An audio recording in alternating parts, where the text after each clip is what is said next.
Kita lanjutkan kembali ya pada pertemuan kali ini, yaitu sistem pengendalian manajemen ya. Sistem pengendalian manajemen yang bahannya udah saya berikan ya. Udah dapat ya Bapak Ibu ya, jadi mahasiswa minggu lalu.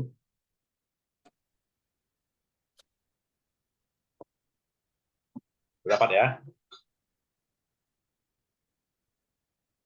Nah, kalau minggu lalu kita sudah jelaskan ya pengendalian ya, bentuk pengendalian. Nah, pada topik ini kita akan melihat ya bagaimana pengendalian manajemen ya, alternatif pengendalian manajemen dan dampaknya. Jadi dalam sudut pandang pengendalian hasil ya, pengendalian hasil. Nah, bicara pengendalian hasil gitu ya, maka itu semuanya tidak lepas dari sistem reward individu gitu ya.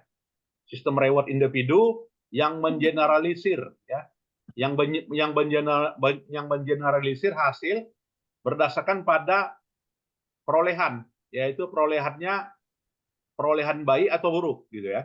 Jadi kalau dia perolehannya baik, maka itu akan berdampak pada insentif. Ya, kalau dia perolehan buruk, maka tidak mendapatkan insentif, rewardnya tidak ada, gitu ya. Maka itulah yang disebut dengan result accountability.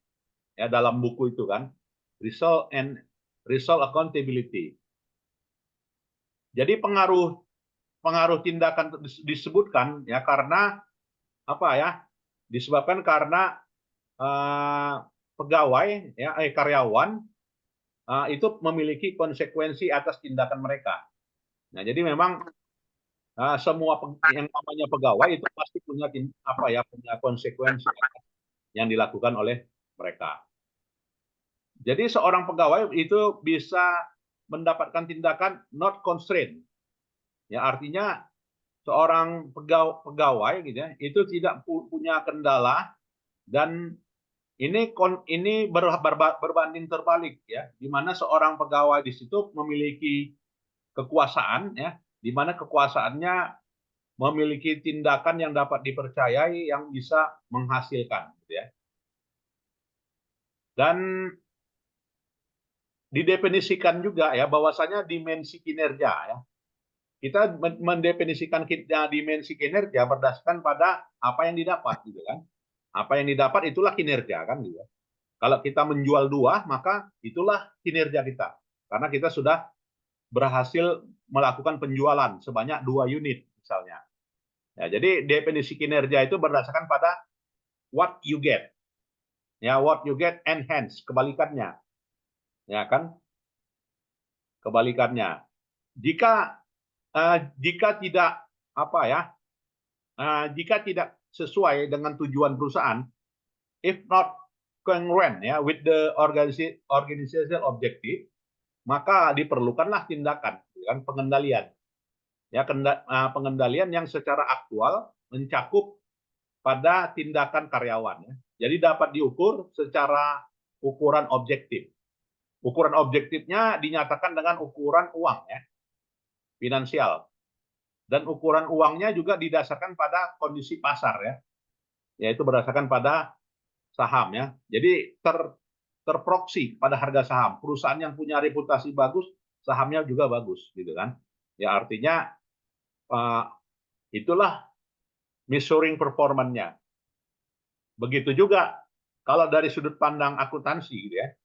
Dari sudut pandang akuntansi dinyatakan dengan ROA-nya bagus. Atau juga dari sudut non keuangan, bagaimana caranya mengukur bagus atau tidak bagus? Dari sisi pangsa pasar, dari sisi kepuasan pelanggan, itu kan yang bukan diukur secara keuangan, tapi ukurannya orang, gitu kan? Kalau sekarang, bagaimana kita mengukur institusi, gitu kan? Hotel, gitu kan? Kita nginap di hotel, bagaimana ukurannya?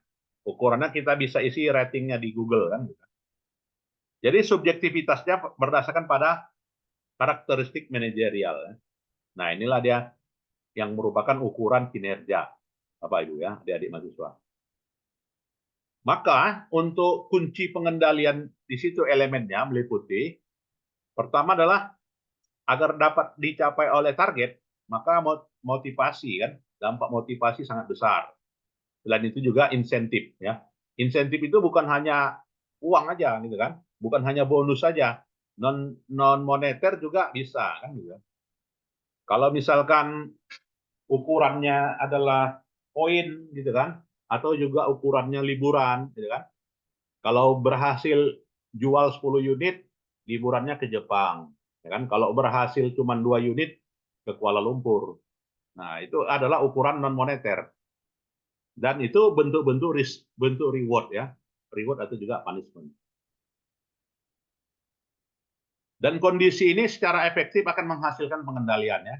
Jadi hasil pengendaliannya itu dengan kondisi sebagai berikut. Ya, di mana superior manager itu must know result desired area being control ya. Jadi seorang supervisor atau juga seorang manager itu mengetahui hasil yang didapatkannya terkait dengan yang di daerah yang diamatinya. Serta individu-individu perilaku individu yang mengendalikan secara signifikan hasil yang diperolehnya.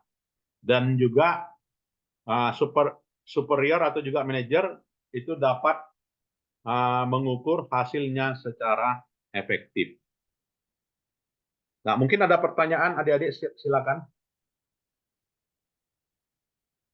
12 ya? Ya, cukup jelas. Sistem pengendalian manajemen ini ya. Selain itu juga adik-adik, itu kemampuan berorientasi pada hasil ya. Ini juga salah satu bentuk pengendalian. Jadi sebagai yang namanya control ability principle, ya prinsip pengendalian.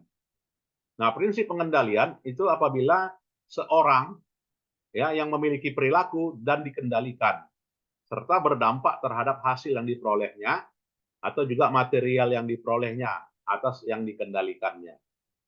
Hasil dari pengendalian ini itu bermanfaat hanya untuk pengembangan informasi lebih lanjut ya dan juga tindakan-tindakannya. Jika tindakan itu tidak bisa dikendalikan, maka pengendalian ini mengacu kepada tindakan yang diambil.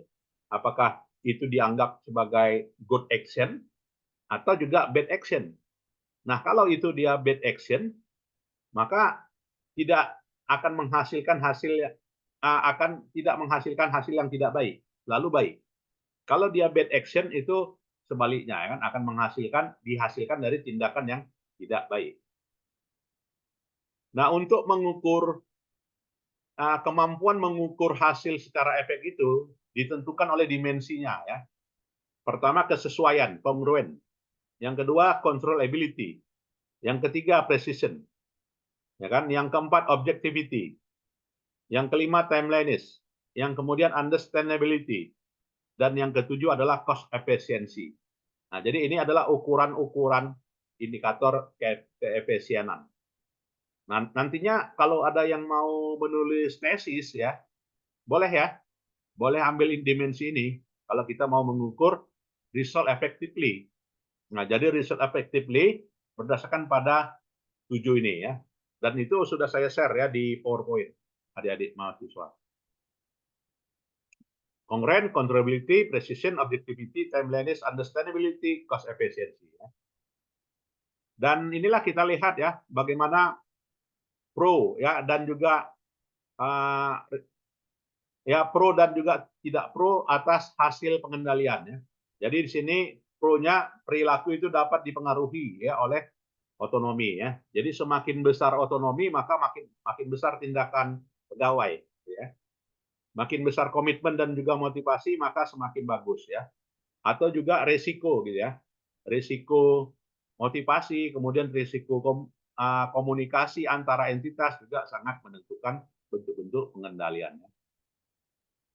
Nah, inilah ya terkait dengan manajemen kontrol sistem dasar-dasarnya ya, berdasarkan pada literaturnya, literatur dari Pearson ini ya, dari Kenneth Merson. Mungkin adik-adik mahasiswa ada yang mau berdiskusi, silakan. Diberikan waktu dan peluang dan kesempatan untuk berdiskusi. Kalau yang lalu itu kebanyakan ya, dosen pertama kebanyakan presentasi ya. Nah, sekarang kita dudukkan teorinya. Inilah teorinya. Citra Utami mungkin, Wibisono. Cukup jelas ya? Baik, kalau cukup jelas saya kira itu sajalah ya pertemuan kita dan kita lanjutkan minggu depan ya. Selamat siang. Assalamualaikum warahmatullahi wabarakatuh. Happy next weekend.